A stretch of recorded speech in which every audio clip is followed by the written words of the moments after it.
2029ला आम्हाला तुम्हाला उमेदवार म्हणून बघायचं आहे। दोन राष्ट्रवादी काँग्रेसमधले परस्पर विरोधी समोरासमोर उमेदवार 2029ला बारामतीत बघायला मिळतील का? समोरासमोर पवार विरुद्ध पवार असंच समीकरण पुन्हा 2029ला दिसणार का?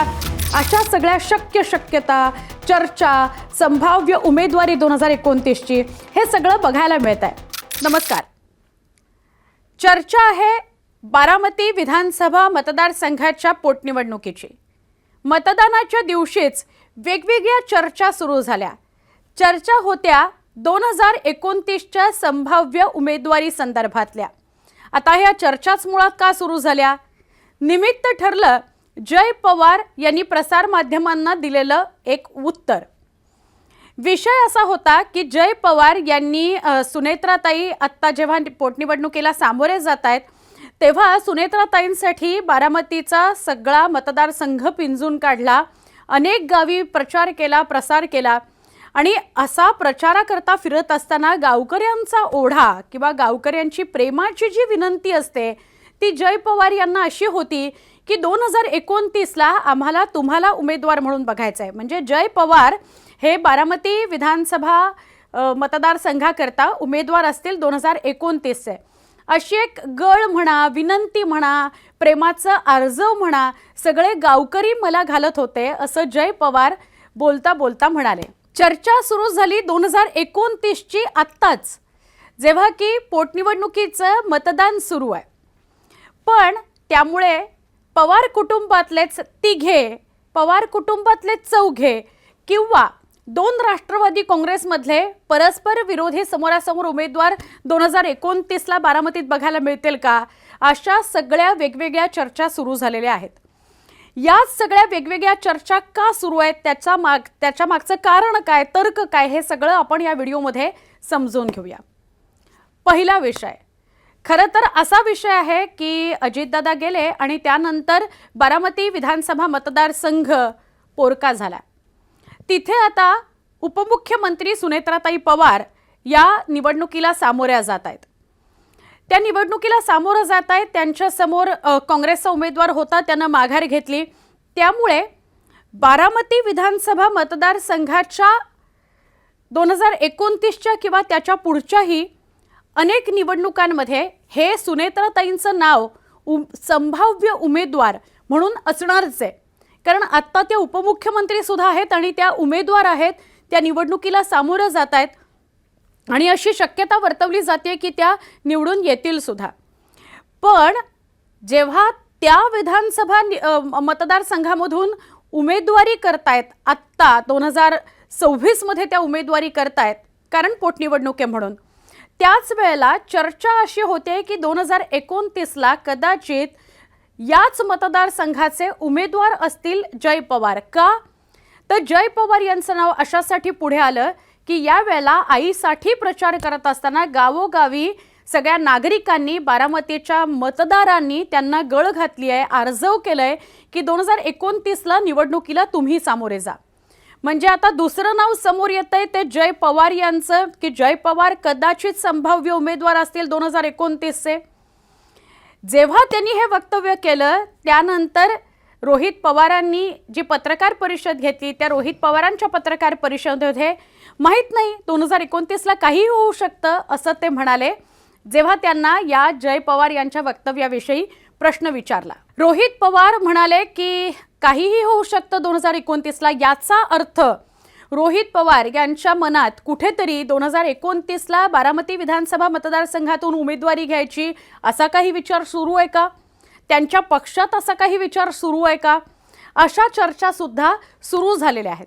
आता राजकारण म्हटलं की तर्क वितर्क, संभाव्य घडणाऱ्या गोष्टी या विषयावर चर्चा होतेच आणि तशीच चर्चा या व्हिडिओच्या माध्यमातून तुमच्यापर्यंत पोहोचवतोय। कारण अर्थात ही काही माध्यमं उत्पन्न करतात ती चर्चा नाही आहे, तर चर्चा होते कारण काही घडामोडी घडत असतात, काही वक्तव्य समोर येत असतात म्हणून। तर तिसरं नाव आलं रोहित पवार यांचं। रोहित पवार यांनी जे वक्तव्य पत्रकार परिषदेमध्ये केलं त्यामुळे त्यांच्या मनात कुठेतरी कर्जत जामखेड सोडून बारामती विधानसभा मतदारसंघातून 2029ची निवडणूक लढवायची असं काहीतरी शरद पवार पक्षामध्ये किंवा रोहित पवार यांच्या मनात काही सुरू आहे का? त्यामुळे तेही संभाव्य उमेदवार आहेत का, असा एक विषय समोर येतोय, चर्चा समोर येत आहे. आता चौथं नाव आपल्याला विसरून चालणार नाही, ते म्हणजे अजितदादांसमोर जो उमेदवार निवडणुकीला बारामती विधानसभा मतदारसंघातून उभा राहिला तो म्हणजे युगेंद्र पवार. युगेंद्र पवार यांचं नाव आपल्याला विसरून चालणार नाही. युगेंद्र पवार यांना त्यावेळी शरद पवार यांनी अजित पवारांसमोर उभा असलेला उमेदवार म्हणून जरी उभं केलेलं असलं तरी सुद्धा एकदा ते निवडणुकीला सामोरे गेलेले आहेत, जरी ते हरले असले तरी. त्यामुळे ते सुद्धा 2029ला संभाव्य उमेदवार असतील का, त्यांच्या मनात सुद्धा अशी काही इच्छा असेल का, अशा सुद्धा चर्चा आहेत. म्हणजे खरं तर पवार कुटुंबातूनच 4 जणांच्या मनात अशी इच्छा असू शकते का की बारामती विधानसभा निवडणूक जी आहे, बारामती विधानसभा मतदारसंघाची 2029ची निवडणूक, त्या निवडणुकीत सुद्धा आपण उमेदवार असू. सुनेत्राताई आत्ता उमेदवार आहेतच, त्या निवडणुकीला सामोरे जात आहेत, त्यामुळे त्यांच्या मनात हे असू शकतं आणि पक्षाकडूनही त्यांच्याच नावाचा विचार होऊ शकतो. जर त्या नाहीत तर मग जय पवार उभे राहणार का बारामती मतदारसंघातून? जर शरद पवार पक्षाकडून कोणी उमेदवार द्यायचा असेल तर मग रोहित पवार यांचा विचार होईल का युगेंद्र पवार यांचा विचार होईल? इकडे म्हणजे अजितदादांच्या राष्ट्रवादी काँग्रेसमध्ये जो उमेदवार दिला जाईल त्याला तोडीसतोड जो उमेदवार ठरेल त्याला उमेदवारी दिली जाईल का? म्हणजे इथे सुनेत्राताई आणि जय यांच्यापैकी कुणीतरी एक, आणि त्या बाजूला म्हणजेच राष्ट्रवादी काँग्रेस शरदचंद्र पवार पक्षाकडून एकतर युगेंद्र किंवा रोहित पवार यांच्यापैकी एक. असं काय नेमकं घडतं? समोरासमोर पवार विरुद्ध पवार असंच समीकरण पुन्हा 2029ला दिसणार का, जे आपल्याला अजितदादांच्या वेळेला दिसलं होतं? अजितदादा उभे होते आणि त्याच्या विरोधात युगेंद्रला उभं केलेलं होतं. एकाच कुटुंबातले 2 काका पुतणे समोरासमोर उभे राहिले होते. आता 2029च्या निवडणुका, जेव्हा की अजून वेळ आहे, आत्ताशी 2026 सुरू आहे, पण 2029च्या निवडणुकीमध्ये बारामतीमध्ये पुन्हा एकदा पवार विरुद्ध पवार असं चित्र बघायला मिळेल का? अशा सगळ्या शक्यता, चर्चा, संभाव्य उमेदवारी 2029ची, हे सगळं बघायला मिळत आहे.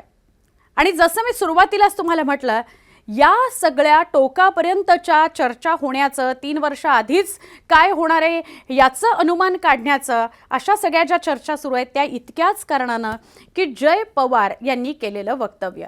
जय पवार कदाचित बोलण्याच्या ओघात बोलून गेले.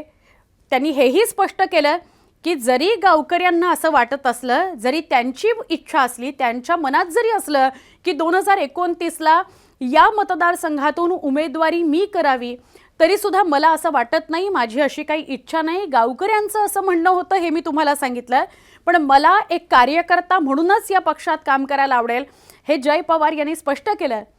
पण चर्चा तो होती है, असं एखादं वक्तव्य समोर आलं की त्यावरून वेगवेगळ्या शक्यता चाचपडल्या जातात आणि त्यासाठीची तयारी, रणनीती ही अगदी 2-3 वर्ष आधीपासूनच सुरू असते. या सगळ्या शक्यता, चर्चा, यावर तुम्हाला काय वाटतं? बारामतीमध्ये तुम्ही राहत असाल तर बारामतीमधलं चित्र काय आहे? तुमच्या मनात नेमकं काय आहे? तुम्हाला कोणता पवार हा निवडणुकीला सामोरं जावा, 2029चा उमेदवार कोण असावा असं वाटतं? या सगळ्याविषयी भरभरून कमेंट करा. राग आला असेल तर रागाच्या कमेंट करा आणि आवडला असेल व्हिडिओ तर नक्की लाईक करा.